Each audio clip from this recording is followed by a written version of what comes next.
하지만 우리의 선한 목자 예수 그리스도는요, 설령 우리가 제 발로 그렇게 들어간 죄악도요 버리거나 포기하지 않으신다라는 거예요. 우리가 세상 살다 보면 자유라는 말을 참 많이 듣습니다. 자유와 방종을 구분하라는 말도 많이 듣죠. 근데 여러분, 진짜 자유가 뭘까요? 하늘에 나는 연하고 날아다니는 쓰레기 종이하고의 차이가 뭐가 있을까요? 연은 바람을 타고 높이 날아서 자유롭게 비행을 하죠.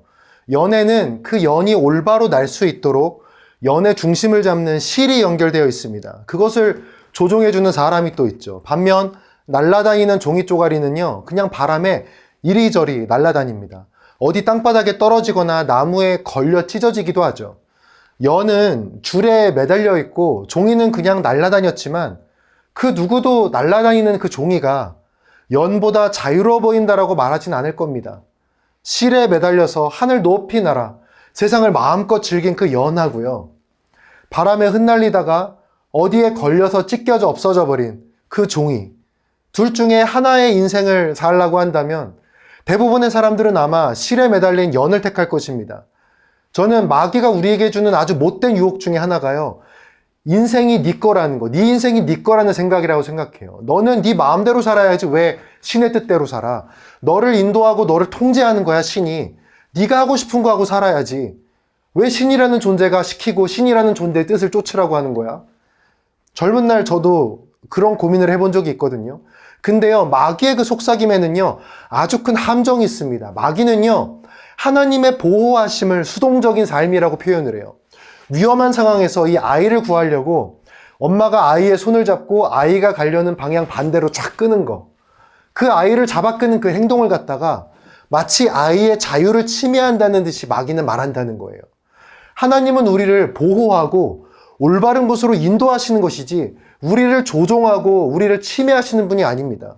어제도 말씀드렸지만 애굽을 단 하루 만에 무너뜨린 하나님께서 이스라엘 백성들에 대해서는 40년을 설득을 하시죠.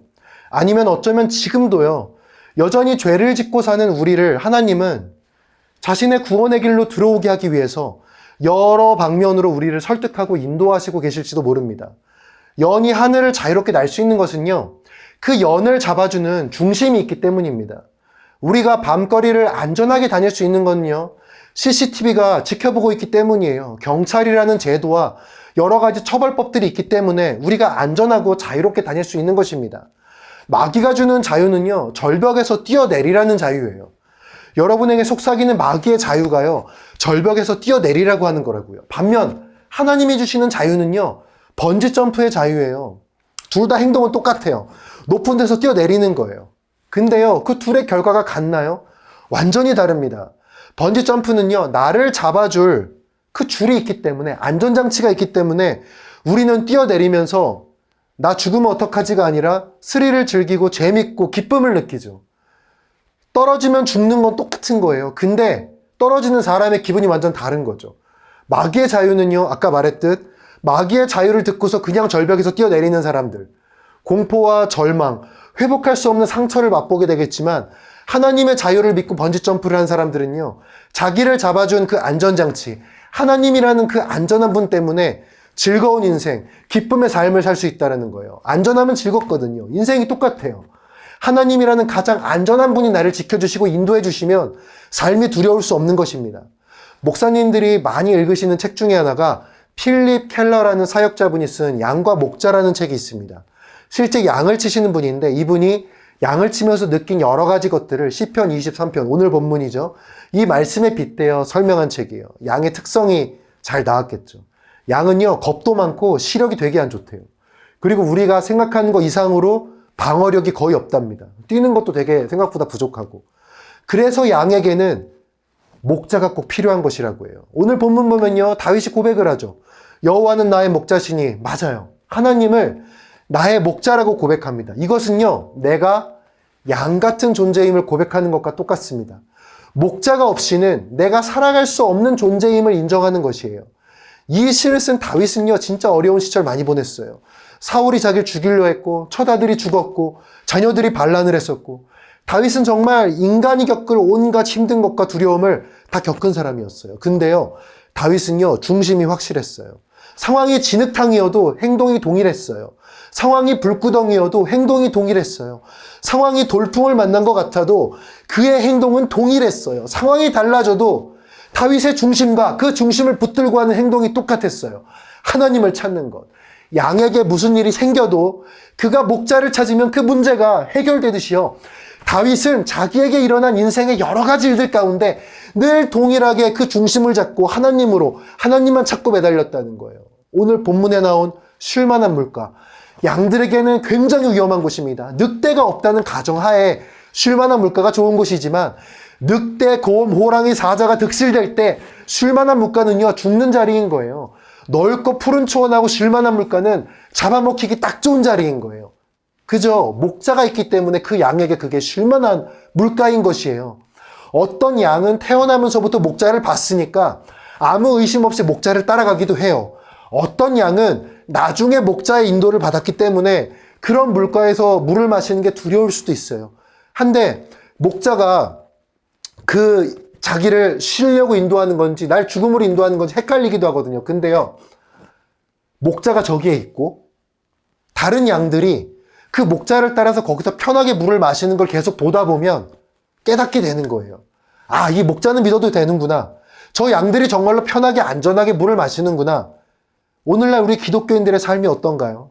과연 우리가 다른 사람들, 비신자라든지 아니면 믿음이 부족하신 초신자라든지 그런 분들에게 정말 예수님이 나의 선한 목자이고 그분의 인도가 나를 정말로 안전하고 풍성하고 만족하게 이끄신다라고 오랫동안 믿었던 사람들이 그렇게 보이는 삶을 사냐는 거예요.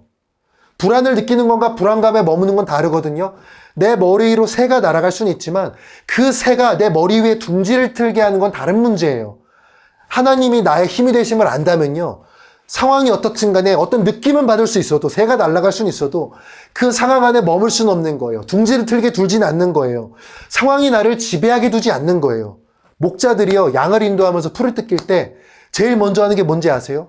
거기에 있는 독초를 뽑는 거예요. 양들이 먹고 탈이 나지 않도록 미리 준비를 하는 거예요. 양들은 그냥 와가지고 아, 우리가 다 먹을 수 있는 풀들이 많네 이럴 수 있지만 사실은 목자가 미리 와서 양들이 먹을 수 있게 그 독초를 다 뽑아놨다라는 거예요. 우리의 일상도 마찬가지입니다. 우리는 사실 우리가 살아있고 일상을 살아간다는 것이 너무도 당연하고 뭐 그런 것처럼 생각하지만 사실 하나님의 수고하심, 하나님의 열심이 있기 때문에 가능한 것입니다. 때가 되면요, 목자는 양을 이동시켜요. 더 좋은 풀과 물이 있는 곳으로 양들을 이동시킵니다. 이쪽에서 저쪽으로 간다라는 말은요, 그 두 개가 분리가 되어 있는 공간이라는 뜻이잖아요. 분리는 늘 가파른 골짜기나 좁은 길로 되어 있어요. 그게 아니면 그냥 이어진 땅인 거죠. 그렇게 분리된 다른 곳으로 이동을 시킬 때 늘 목자는 그 양들을 데리고 이 좁은 골짜기와 좁은 길을 갈 수밖에 없습니다. 그때 양은요, 평소에는 자유분방하지만 그때는 목자에게 딱 붙을 수밖에 없는 거예요. 사실은 목자가 양을 안고 가기도 하죠. 목자가 양에게 가까이 가는 것이기도 하죠. 떨어지지 않기 위해서 하나하나 양들을 옮기기도 하죠. 목자와 양이 가장 밀착되는 순간이에요. 여러분도 마찬가지입니다. 인생의 고난길을 걸을 때요, 사실 그때가 선한 목자 예수님의 숨결을 가장 가까이 느낄 수 있는 때예요. 저는요, 고난을 즐겨라 이런 말 하는 게 아니에요. 고난은 힘듭니다. 아픔입니다. 다만 그 고난 중에 하나님을 더 매달리라는 거예요. 내가 원했든 원치 않든 고난은 올 수 있고 고난이라는 가난한 상태가 됐을 때 그때가 정말 나의 목자가 누군지 알게 되는 순간이라는 것만큼은 기억하라라는 거예요. 그것으로 그 고난을 빠져나오라는 거예요. 과거 교부들은 사망의 음침한 골짜기라는 표현을 우리의 원죄, 우리를 유혹하는 죄악으로 표현하곤 했습니다. 인생의 힘든 순간은 아까 말했듯이요, 목자가 더 좋은 것을 주려고 우리를 인도하는 과정일 경우도 많지만 상당수는 우리가 제 발로 걸어가는 경우가 많아요. 가면 안 되는 곳, 해선 안 되는 행동, 들어선 안 될 말, 봐선 안 될 것들 내가 쾌락 때문에 찾아보고 찾아서 하고 그 순간의 만족 있잖아요.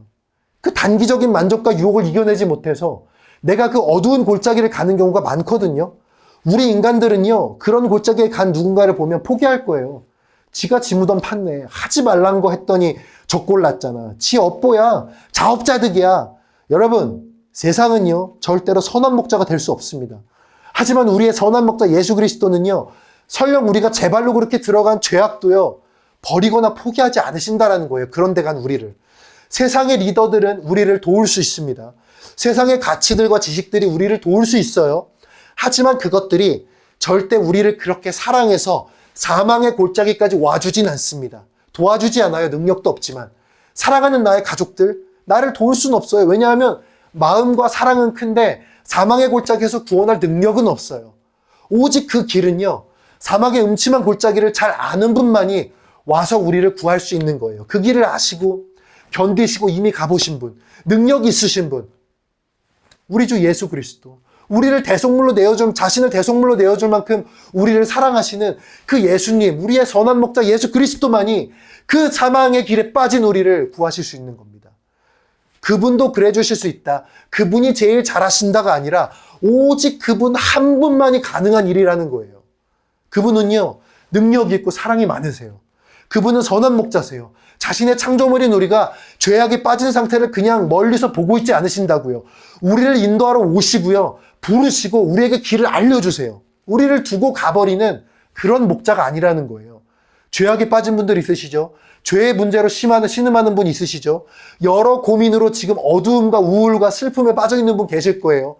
여러분에게 포기하지 말라고 제가 자신 있게 말할 수 있는 이유는요, 지금 여러분이 하시는 그 고민보다 훨씬 큰 죽음의 골짜기에도 주님이 여러분들을 찾아가신다라는 말씀 때문이에요. 주님이 여러분들을 그냥 죄에 휩쓸리도록 두지 않으신다라는 거예요. 절망과 우울감에 숨막혀 죽도록 두지 않으신다는 거예요. 내 발로 기어 들어간 죄의 자리라도, 진짜 말 안 듣고 다 어기고 내 발로 기어 들어간 그 죄의 자리라도, 어둠의 자리라도, 도대체 우리가 뭐가 그렇게 예뻐서 그러신지 모르겠지만 사랑한다라는 그 한마디의 답으로 우리를 찾으러 오신다는 거예요. 그러니 여러분 응답하세요. 아무개야, 죄악에 있는 여러분을 부를 때, 하나님이 부를 때 응답하시라고요. 빛이 열립니다. 문이 열립니다. 아무개야라고 하는 주님의 음성에 응답하세요. 깊은 우울감이 거칠 것입니다. 우리가 스스로 나는 최악이야, 누가 나를 사랑하겠어, 나는 사랑받을 존재도 안 돼, 나 같은 게 무슨, 우리가 막 그렇게 짓거려도요, 하나님의 사랑은 안 사라진다고요. 우리가 우리 스스로를 나는 사랑받을 수 없는 존재라고 도장을 찍어도요, 하나님의 도장은 너를 사랑한다에 찍혀있다라는 거예요. 날 그냥 죽게 내버려두기 싫으시대요. 사랑하셔서. 사랑은 그런 거예요. 네 마음이 이 정도니까 나도 이 정도 사랑해. 이게 아니고요, 네가 저 반대편에 있어도 내가 널 데리러 갈게, 기다려. 나에게 다가오시는 주님, 그 사랑이라고요. 우리는요, 마치요, 건망증 환자 같아요. 자꾸 잊어버려요. 그분이 우리의 신랑 되심을, 우리의 아버지 되심을 자꾸 잊어버려요. 자꾸 우리가 마치 그분의 종이고 그분이 무슨 우리를 막 부리시는 그런 악한 왕처럼, 무슨 가끔은 옆집 아저씨처럼 나의 신랑 되시는 분, 나의 아버지 되시는 분을 자꾸 그런 식으로 잊어버려요. 그래서 조금 힘들어지면 막 이렇게 읊조려요. 나는 혼자야. 나는 고아야. 나는 버려졌어. 나는 외로워. 그때 예수님 뭐라고 하는지 아세요? 어우, 지겨워, 좀 그만 좀 해라. 아니요. 나를 기억할 수 있을 때까지, 네가 나를 기억할 수 있을 때까지 네가 잊어버려도 내가 계속 말해줄게. 내가 기억해서 말해줄게. 아들아, 내 딸아, 내가 네 아버지야. 또 잊었니? 괜찮아. 내가 말해줄게. 내가 기억할 테니까 내가 하는 말을 듣고 이것을 기억하렴. 내가 너의 아버지란다. 또 잊었어? 괜찮아. 내가 너와 함께 해줄게. 내가 하는 말을 듣고 내가 하는 것을 믿어. 여기가 너의 집이야. 저기 냄새나는 탐욕의 땅이, 저 세상이 네 집이 아니라 영원한 생명의 빛이 있고 내가 있는 곳, 여기가 너의 집이야. 기억해야 돼. 기억해야 돼. 알았지? 내가 계속 말해줄게. 걱정하지 마. 우리가 아버지를 진짜 아버지라고 고백하고 내 집이 어디인지 잊지 않게 되는 그 고백의 순간이 올 때까지 하나님이 기억하셔서 계속 말씀해 주신다는 거예요. 여러분, 누구의 인도를 받고 사실 거예요? 세상의 권력의 인도당에 사실 거예요?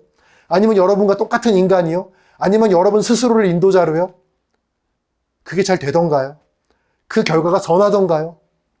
아니면 우리를 위해 십자가를 지시고 마지막 순간까지 저들을 용서하소서, 네가 오늘 나와 천국에 있을 것이다, 사망의 음침한 골짜기 그 마지막 순간까지 우리를 구원코자 우리와 함께 하신, 마지막 죽음의 상황까지 우리와 함께 하셔서 구원을 선포하신 그 예수님을 따라 살 것입니까?